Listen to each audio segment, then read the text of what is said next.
బంగారం కొనుగోలు చేయాలనుకుంటున్నారా? అయితే ఇదే మంచి టైం.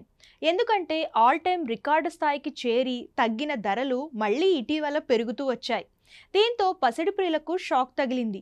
సామాన్యులైతే బంగారం కొనగలమా అనే పరిస్థితికి వచ్చేశారు. అయితే తాజాగా 2 రోజులుగా తగ్గుతూ వచ్చిన బంగారం వెండి ధరలు స్వల్పంగా పెరిగాయి. గత వారం రోజులుగా ₹1,00,000 దాటేసిన గోల్డ్ రేట్లు ప్రస్తుతం 99,000 వద్ద ఉంది. తాజాగా దేశీయంగా 24 క్యారెట్ల 10 గ్రాముల బంగారం ధర 99,860కి చేరింది. ఇక 22 క్యారెట్ల 10 గ్రాముల బంగారం ధర 90,500 వద్ద కొనసాగుతుంది. అలాగే కిలో వెండి ధర ₹1,10,518 వద్ద ట్రేడ్ అవుతోంది. ఇక హైదరాబాద్ నగరంలో 22 క్యారెట్ల 10 గ్రాముల బంగారం ధర 90,600గా ఉంది. అలాగే 24 క్యారెట్ల 10 గ్రాముల బంగారం ధర 98,840గా కొనసాగుతుంది.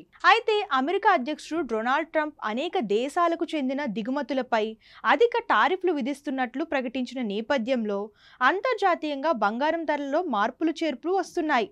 ట్రంప్ టారిఫ్ నిర్ణయంతో స్టాక్ మార్కెట్లలో భారీ నష్టాలు నమోదవుతున్నాయి. ఫలితంగా బంగారం ధరల్లో పెరుగుదల కనిపిస్తుంది.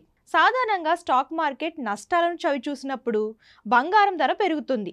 బంగారం సురక్షితమైన పెట్టుబడి కాబట్టి ఇన్వెస్టర్లు తమ పెట్టుబడులను బంగారం వైపు తరలిస్తున్నారు. దీనికి తోడు డాలర్ విలువ కూడా పతనం అవడం కారణంగా బంగారం ధర భారీగా పెరుగుతుందని నిపుణుల అంచనా.